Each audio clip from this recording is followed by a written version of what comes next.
Hello everyone, तो कैसे हैं आप सब लोग। मैं अनुराग त्रिमोठी स्वागत करता हूं आप सबका अपने नई वीडियो में। सो गाइस, जो टाइम टेबल है वो बन चुका है।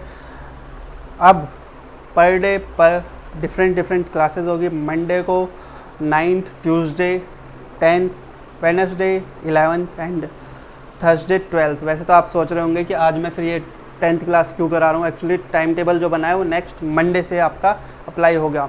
बच गया फ्राइडे सैटरडे, उस दिन आपके एक्स्ट्रा क्वेश्चन या फिर ये मान लीजिए कि प्रैक्टिस क्वेश्चन या फिर जो भी मुझे अच्छा लगेगा उसमें आपकी प्रिपरेटरी एग्ज़ाम, आगे जो गवर्नमेंट एग्ज़ाम के कुछ क्वेश्चंस वो भी हो सकते हैं, उनकी भी प्रैक्टिस कर सकते हैं। वो डिफरेंस है, वो उस टाइम पे जो मूड करेगा वो बनाएंगे।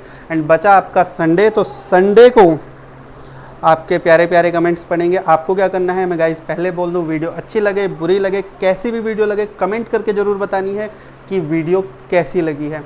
एंड जिसका भी कमेंट सबसे यूनिक होगा उसको हर संडे मिलने वाले हैं मेरी तरफ से गिफ्ट। सो बढ़िया सा एक यूनिक सा कमेंट डाल दीजिएगा एंड वेट करिएगा संडे का। संडे को जो वीडियो बनेगी उसमें अनाउंस करूँगा मैं कि कौन प्राइज़ जीता है। सो शुरू करते हैं वीडियो। Chapter number 12 electricity. और जब बात आ जाती है इलेक्ट्रिसिटी की तो सबसे पहले बात आती है करंट की, क्योंकि अगर हम इलेक्ट्रिसिटी की बात करें तो करंट को नहीं छोड़ सकते। एंड इसी के साथ एक कंसेप्ट आ जाता है इलेक्ट्रिक सर्किट। करंट को अगर मैं सिंपली वन वर्ड में डिफाइन करूं या फिर स्टेटमेंट में, तो देखिए फ्लो ऑफ चार्ज, जिसको ये भी लिख देते हैं कि फ्लो ऑफ इलेक्ट्रिक चार्ज या फ्लो ऑफ चार्ज हमने लिख दिया, that is known as current. Charge का एक जगह से दूसरी जगह फ्लो करना करंट कहलाता है। अब इलेक्ट्रिक सर्किट, वैसे करंट मीन्स ये होता है कि किसी भी चीज़ का फ्लो करना। पानी, वाटर में भी करंट होता है ना, कि पानी फ्लो करता है, समुद्र रिवर में सुना होगा आपने वाटर करंट। अब बात आ जाती है electric circuit, path at which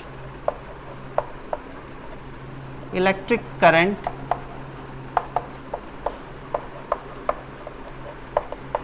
flow। अब हमने पढ़ा कि करंट क्या है, फ्लो ऑफ इलेक्ट्रिक चार्ज, की चार्ज फ्लो कर रहा है, बह रहा है, बट वो किसी पाथ से ही तो बहेगा।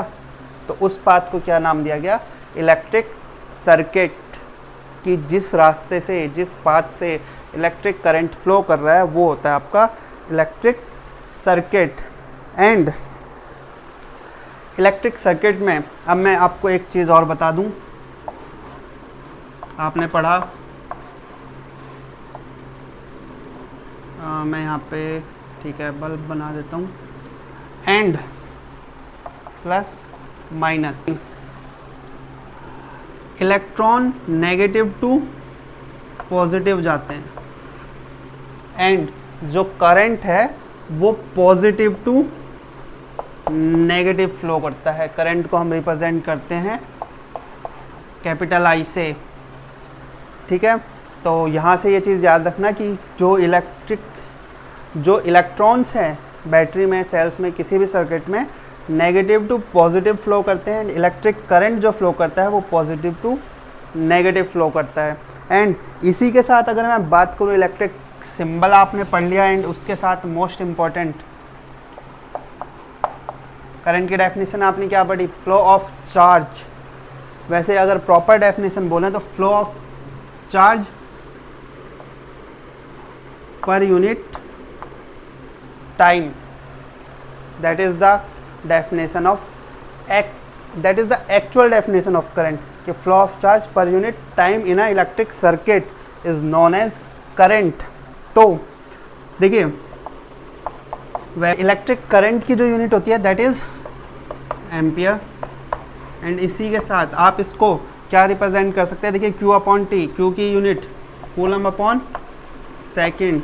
अगर आप C अपॉन S भी लिखते हैं, वैसे तो नहीं लिखनी है, बट अगर कहीं आप भूल जाते हैं तो ये सिस्टम भी आप यूज़ कर सकते हैं, C अपॉन S भी लिख सकते हैं। अब इसी के साथ आपका नेक्स्ट कंसेप्ट आ जाता है electric potential and potential difference. बात करें इलेक्ट्रिक पोटेंशियल डिफरेंस की, तो देखिए अब अगर मैं सिंपल लैंग्वेज में समझाऊं, बिल्कुल बेसिक पे चला जाऊं, बच्चों वाली भाषा में आपको समझाऊं ना, तो मैंने ये कहा कि flow of charge is known as current, कि चार्ज एक जगह से दूसरी जगह फ्लो हो रहा है तो वो करंट है। बट अगर मैं इसको चार्ज मान लूँ, मार्कर है ना, ये चौक है, इसको अगर मैं चार्ज मान लूँ और मैं इसको यहाँ रख दूँ, तो क्या ये अपने आप कहीं फ्लो कर पाएगी? नहीं, जब तक इस पर हम फोर्स नहीं लगाएंगे, कुछ पावर नहीं लगाएंगे, तब तक तो ये फ्लो कर ही नहीं पाएगी ना।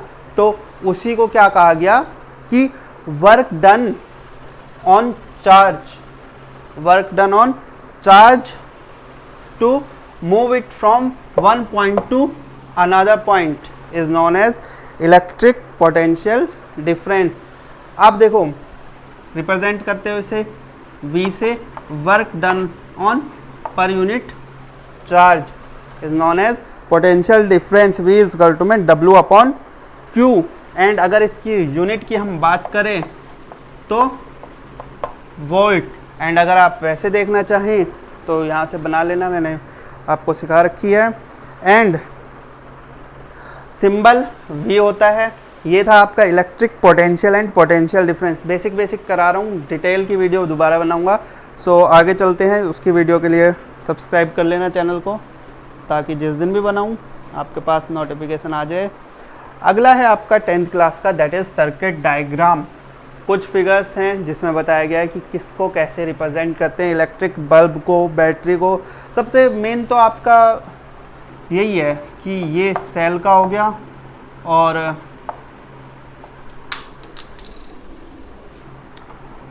ये बैटरी का हो गया, ये सेल हो गया, ये बैटरी हो गया एंड ये बल्ब हो गया। तो इसी हिसाब से कुछ सिंबल है वो आपको लोगों को बना लेने हैं, ठीक है। अमीटर हो गया, वोल्ट मीटर हो गया। अमीटर एंड वोल्ट मीटर बता देता हूँ मैं क्या होता है।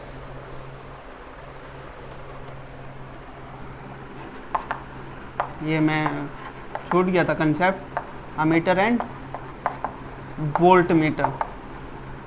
मैंने सोचा था कि पोटेंशियल डिफरेंस के बाद बताएंगे, बट आगे निकल गए। देखिए बता देता हूँ। अमीटर वो डिवाइस होता है जो electric use to measure current को मेज़र करने के लिए हम यूज़ करते हैं। एंड यूज टू मेज़र, जो वोल्ट मीटर है, use to measure potential difference. So ये दो डिवाइस हैं, अमीटर वोल्ट मीटर, जिनका अपना अपना यूज़ है। उसके बाद अगर हम बात करें तो आ जाता है इस चैप्टर का सबसे इम्पॉर्टेंट टॉपिक, सबसे important concept, and that is Ohm's law. Ohm's law क्या कहता है, आ जाते हैं इस बात पे। देखिए ये जो हमने पढ़ा इलेक्ट्रिक करंट, पोटेंशियल डिफरेंस, ये आप पहले पढ़ते आए हैं, तो इसको ज़्यादा अगर वो भी नहीं देंगे इम्पोर्टेंस तो चल जाएगा। बट जो अब पढ़ने वाले हैं वो आपके लिए बहुत इम्पॉर्टेंट है, and that is Ohm's law. And कहता क्या है ये कि क्या V and I, voltage sorry potential difference and current जो अभी आपने पढ़ा है, क्या इन दोनों के बीच में कोई रिलेशन है? तो हाँ, यही ऑब्वियस सी बात है, क्योंकि हमने क्या पढ़ा कि वोल्ट मीटर का पोटेंशियल डिफरेंस का यूज़ हम किस लिए करते हैं, इलेक्ट्रिक चार्ज को एक जगह से दूसरी जगह ले जाने में। तो जितना हम पोटेंशियल डिफरेंस बढ़ाते जाएंगे उतना ही चार्ज ज़्यादा फ्लो करेगा, और जितना ज़्यादा चार्ज फ्लो करेगा उतना ही ज़्यादा करंट फ्लो करेगा, करंट जनरेट होगा। सो देखो that means V is directly proportional to I, कि V अगर हम बढ़ा रहे हैं तो I भी बढ़ रहा है, एंड V कम कर रहे हैं तो I भी कम हो रहा है। दोनों एक दूसरे के प्रोपोर्शनल है, एंड प्रोपोर्शनलिटी का सिंबल हमेशा हटता है तो एक कांस्टेंट यूज़ होता है, और उस कांस्टेंट को हमने नाम दे दिया R, and this R is resistance बहुत इम्पॉर्टेंट टॉपिक है। अब आई थिंक 9th में भी है, बट पीछा नहीं छोड़ता 11th 12th तक भी, एंड प्रैक्टिकल भी हैं इसके कुछ एक दो। सो देखिए V इज इक्वल टू में आई आर। अब अगर मैं यहाँ से R की वैल्यू निकालूँ तो वो हो जाती है V अपॉन आई। यानी यहाँ से क्या पता चला आपको कि R एंड I जो हैं वो आपस में इन्वर्सली प्रोपोर्शनल है। दैट मीन्स रेजिस्टेंस जितना ज़्यादा होगा ना, इलेक्ट्रिक करंट उतना कम हो जाएगा। एक तो ये बार बार गिर जाता है, इसको शांति नहीं है, कोई बात नहीं। मीन्स रेजिस्टेंस जितना इंक्रीज होएगा करंट उतना ही कम होता रहेगा। अब रेजिस्टेंस को अगर मैं सिंपल भाषा में, बिल्कुल सिंपल आपको समझाऊँ ना एक वर्ड में, तो रेजिस्टेंस मीन्स होता है रुकावट। यहाँ से समझ भी गए होंगे, ठीक है, कि इलेक्ट्रिक जो चार्ज के फ्लो को रोक दे, एक तरीके से उसके लिए ब्रेकर बन जाए, वो होता है रेजिस्टेंस।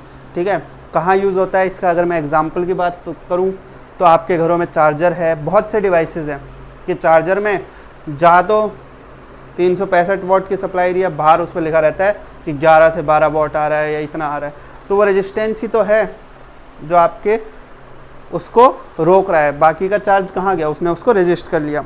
तो अब देखिए V upon I is to में R, यहाँ से ये था आपका रेजिस्टेंस, और इसी से अगर हम आगे बढ़ें तो नेक्स्ट आ जाता है आपका इसका सिंबल एंड इसकी यूनिट। रेजिस्टेंस को सिंबल अगर हम बात करें तो मैं यहाँ कर देता हूँ, इसको दोबारा लिख लेता हूँ, V upon I is to में R, and R is represented by, वैसे तो आपको ये लग रहा होगा कि बल्ब का भी यही सिंबल था, बट ये थोड़ा अलग है।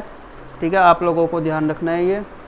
एंड अगर इसके हम यूनिट की बात करें तो वो हो जाती है ओम। ओम्स लॉ है ना, तो यूनिट ओम है इसकी।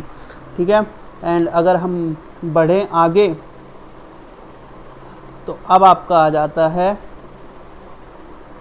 नेक्स्ट कंसेप्ट कि factor on which the resistance depend, कि जो रेजिस्टेंस है वो किन किन चीज़ों पर डिपेंड रहता है, मीन्स किन किन चीज़ों से बढ़ता है या कम होता है। अब ऑब्वियस सी बात है, कंसेप्ट आपने समझा। अब होता क्या है, कैसे वर्क करता है, ये देख लेते हैं।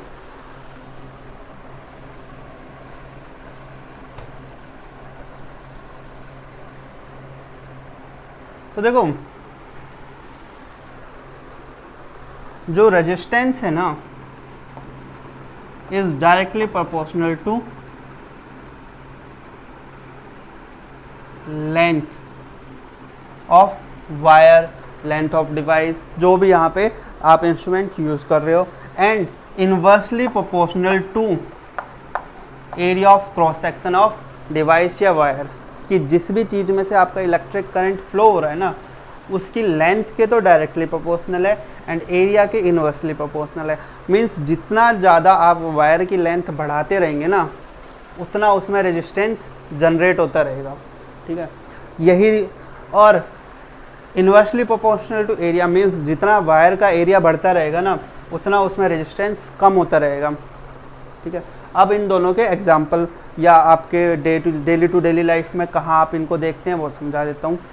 आपने देखा होगा कि कभी भी ना, जब भी पावर ग्रिड से या कहीं से भी पावर सप्लाई होती है ना, तो वो ये नहीं है कि पावर ग्रिड से एंड आपके घर तक एक सीधी सप्लाई है, नहीं, बीच में कई जगह ट्रांसफार्मर लगे, कई जगह बहुत से डिवाइस लगे। तो वो है क्या कि अगर हम उस एक सीधी लाइन को बिछा दें तो लेंथ बहुत ज़्यादा हो जाएगी, एंड अगर लेंथ ज़्यादा हो गई ना तो रेजिस्टेंस से बहुत ज़्यादा आ जाएगा, और रेजिस्टेंस ज़्यादा हो गया तो आपके घर तक तो करंट पहुंचने तक ख़त्म ही हो जाएगा।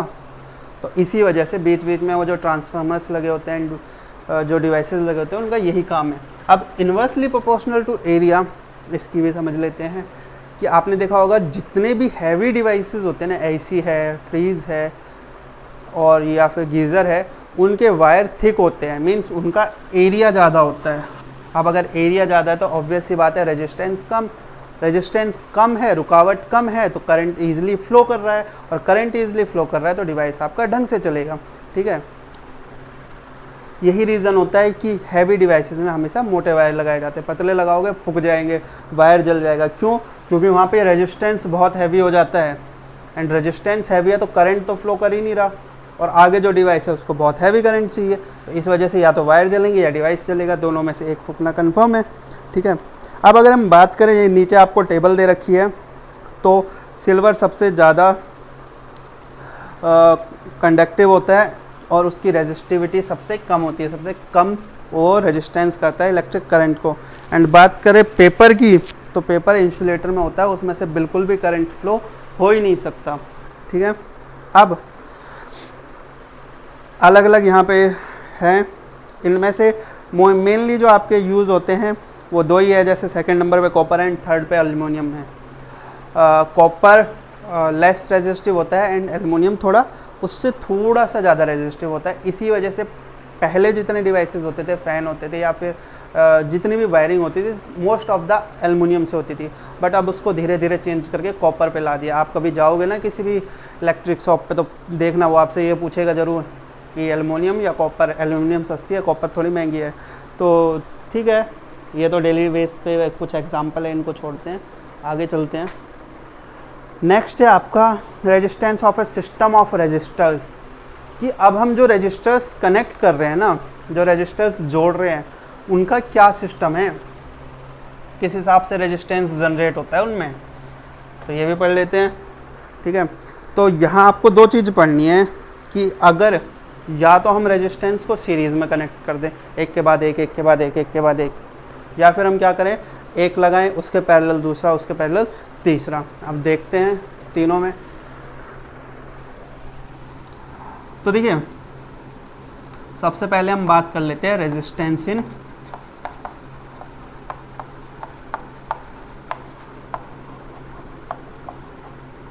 सीरीज़। एक तो जिसने अभी तक चैनल सब्सक्राइब ना करा हो, प्लीज़ रिक्वेस्ट ही मान लो यार, चैनल सब्सक्राइब कर दो। इतनी मेहनत हम लोग भी करते हैं, तो आप लोग भी थोड़ी मेहनत कर दो, एक लाल बटन ही तो दबाना है। ठीक है, तो सबसे पहले अगर बात की जाए रेजिस्टेंस इन सीरीज़ की, मीन्स जितने भी रेजिस्टेंस है सबको हमने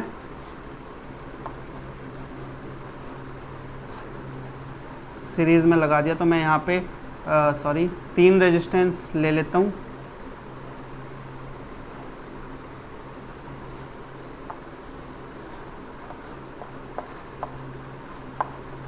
और एक काम करता हूँ इसमें, ओके ठीक है। तो देखिए, जब भी हम रेजिस्टेंस को सीरीज़ में लगाते हैं ना, तो इसको हमने R1 मान लिया, इसको R2 मान लिया एंड इसको मान लिया R3। अब इनकी आपको वैल्यू निकालनी है कि अब इसमें टोटल रेजिस्टेंस कितना होगा। ठीक है, और टोटल मैं मान लेता हूँ यहाँ पे RT, ये क्या है, टोटल रेजिस्टेंस, जिसकी आपको वैल्यू निकालनी है।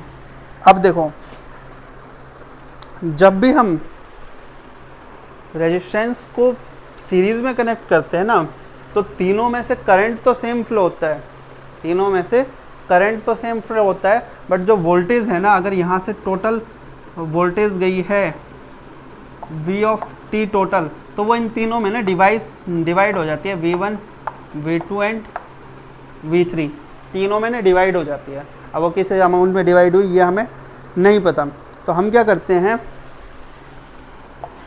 V of total V1 plus V2 plus V3, यही है, यही बताया मैंने अभी।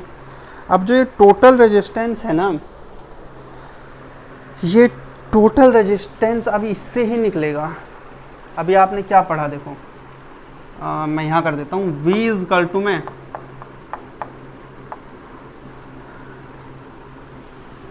ठीक है।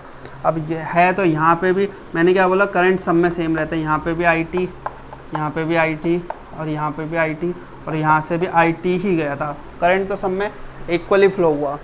तो V इज इक्वल टू में आई आर, तो ये R1 R2 R3, यानी यहाँ V इज इक्वल टू में आई आर पुट करूँ मैं तो I R T total resistance यही होगा, इज इक्वल टू में I R one plus I R two plus I R three and I is equal to में I R T is equal to में I मैंने common ले लिया R one plus R two plus R three, I से I cancel out, R of T is equal to में R one plus R two plus R three.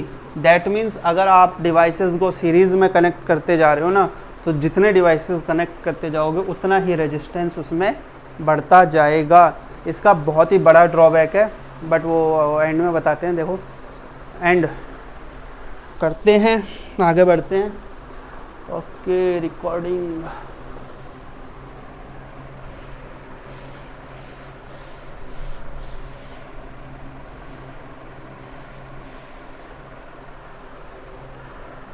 Next one आ जाता है resistance in parallel.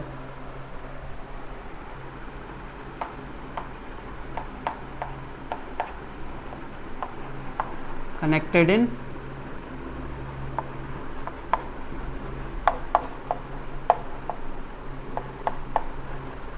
तो देखो, यानी एक wire है जो आपका ये एक यहाँ से बैटरी से वायर जा रहा है ना,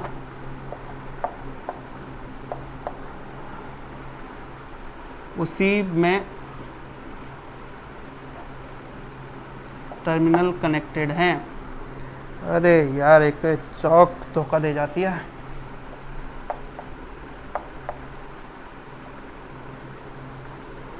ठीक है, यहाँ से कनेक्ट कर देते हैं इसको।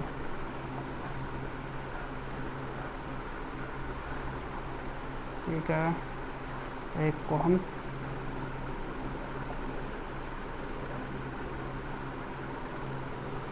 थोड़ा ड्राइंग बेकार है मेरी, बट कोई नहीं, आपको समझना है। ठीक है, तो अब देखो, अब होता क्या है कि जब भी हम रेजिस्टेंस में कनेक्ट करते हैं ना, पैरेलल में कनेक्ट करते हैं, तो वोल्टेज तो सब में सेम रहता है, बट यहाँ से जो आई गया हुआ होता है ना, समझने की कोशिश करो। यहाँ से करंट गया, तीनों में इक्वल बढ़ जाएगा। पोटेंशियल डिफरेंस तो क्या था, जो पीछे से फोर्स लगा रहा है। ठीक है, अब फोर्स तो यहाँ से जब फोर्स लगा तो तीनों में इक्वली लगा ना, तीनों वायर के लिए, बट जो करंट है वो तीन पार्ट में डिवाइड हो गया। सिंपल इतनी सी बात आप समझ लीजिए। यानी जो आई टोटल था वो I1 plus I2 plus I3 में डिवाइड हो गया। अब V is equal to I R आपने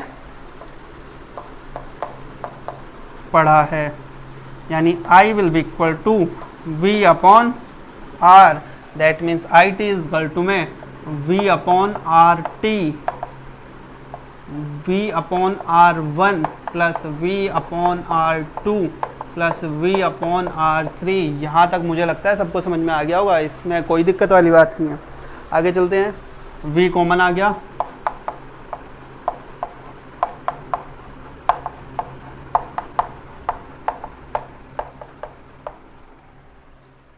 अब देखिए एक्चुअली क्या है ना, कैमरा सेट करना पड़ता है बार बार।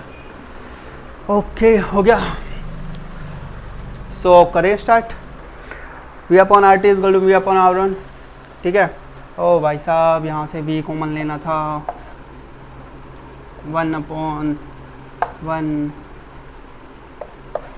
V से 1 कैंसिल आउट, यानी यहाँ मैं लिख देता हूँ 1 upon R T is equal to में 1 upon R1 plus 1 upon R2 plus 1 upon R3। ये किस केस में है, पैरेलल के केस में।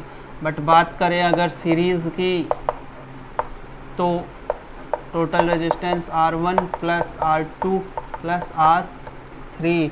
सिंपल सी बात है, जब सीरीज़ में कनेक्ट करोगे ना तो रेजिस्टेंस बढ़ता जाएगा, एंड जब पैरेलल में कनेक्ट करोगे तो जो रेजिस्टेंस है वो कम होता रहेगा। ठीक है, कम तो नहीं होएगा, बट थोड़ा बहुत चेंज आएगा। ठीक है। इसकी तरह नहीं कि जितने ऐड हो रहे हैं उतने ऐड होते ही जा रहे हैं, थोड़ा बहुत चेंज आएगा, ठीक है। इसके न्यूमेरिकल भी है, न्यूमेरिकल भी करेंगे, बट वो उसमें जिसमें वीडियो डिटेल में बनाएंगे। आपके कम से कम सोचा है मैंने कि अप्रॉक्स 45 मिनट से 1 घंटे की वीडियो बनानी है। वो अभी तो जो पहले ही बोल दिया था मैंने कि इसको शॉर्ट में करना है, तो शॉर्ट में ही रहने देते हैं, ठीक है। अब अगर नेक्स्ट टॉपिक की बात की जाए तो वो आ जाता है heating effect of electric current, कि इलेक्ट्रिक करंट से फ्लो होने की वजह से हीट भी निकलती है क्या। तो ऑब्वियस सी बात है कि फ्लो तो चाहे करंट हो चाहे कुछ भी हो, जब जो चीज़ मूव कर रही है तो हीट तो जनरेट करती ही है। जब चाहे आप अपने हाथ भी रगड़ लेना, हीट तो उसमें भी निकलती है। तो यहाँ क्यों नहीं निकलेगी, ऑब्वियस सी बात है हीट निकलती है। आपने फ़ैन चला रहे हो, देखा होगा कितने गर्म हो जाते हैं, बल्ब जलते जलते गर्म हो जाते हैं, ठीक है। और हीटिंग डिवाइसेस तो आपको पता ही है, गीज़र हो गया एंड क्या बोलते हैं उसे, अरे जिसमें खाना पकाते हैं यार, हीटर हो गया। हीटर तो चलो बोल दिया मैंने, अरे यार घरों में इलेक्ट्रिक जो जिससे खाना पकाते हैं, चलो कोई नहीं, देख देते हैं, ठीक है। तो अब उसमें हीट निकलती कैसे है, ठीक है। अब आपको पता है कि जितना वर्क डन होगा उतनी ही हीट निकलेगी, ठीक है। वर्क डन मीन्स अगर मैं इस हाथ को आराम से रगड़ रहा हूँ, हीट कम निकलेगी, और वहीं इसको जोर जोर से रगड़ने लग जाऊँ तो वैसी बात है हीट ज़्यादा निकलेगी। That means what are you doing, है माते, भूख लग रही है, खाओ खाओ।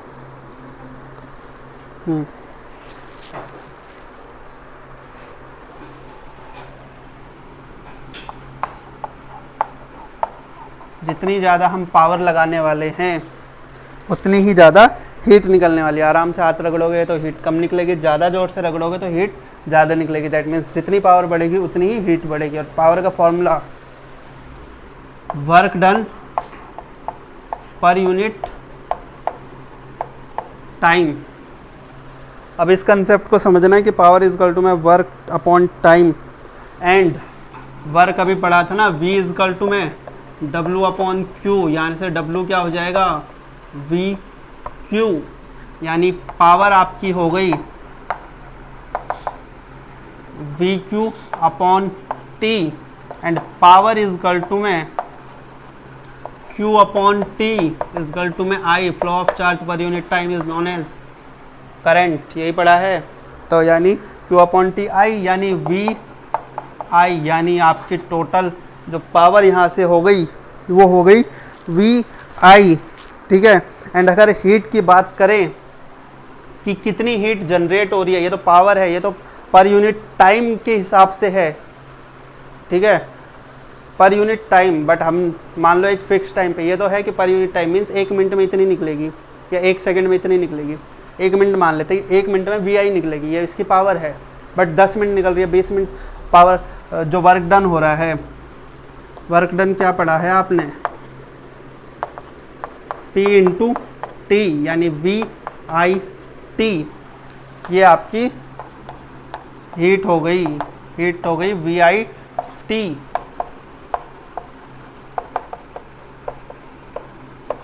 अब इसको अगर हम थोड़ा बहुत चेंज करें तो क्या हो जाता है, देखो V इज इक्वल टू में IR होता है, तो V की जगह में IR इंटू में I इंटू टी, यानी I स्क्वायर RT, और इसी की जगह में I इज इक्वल टू में V अपॉन R होता है, यानी V इंटू में V upon R into T, that means V square T upon R। ये भी हीट का फॉर्मूला, ये भी हीट का फॉर्मूला, ये भी हीट का फॉर्मूला। एग्ज़ाम में जब जो भी आए उसके हिसाब से वैल्यू पुट करें, सॉल्व करें। एग्ज़ाम का जो मेन सिलेबस है वो आपके ओम्स लॉ के बाद का है। पहले तो आपकी 1-2 डेफिनेशन है, वो ज़्यादा इंपॉर्टेंट नहीं है, बाद की इंपॉर्टेंट है। सो यहीं तक था, यहाँ वीडियो एंड करते हैं। मिलेंगे किसी ऐसी वीडियो के साथ। Till then bye bye, take care, अपना ध्यान रखना, घरों में रहना, सुरक्षित रहना, और हाँ, चैनल ज़रूर सब्सक्राइब कर देना ताकि नोटिफिकेशंस आपको मिलते रहे। And the most important thing, चाहे अच्छी लगी हो चाहे बेकार लगी हो, कमेंट में ज़रूर करके बताना कि वीडियो कैसी लगी।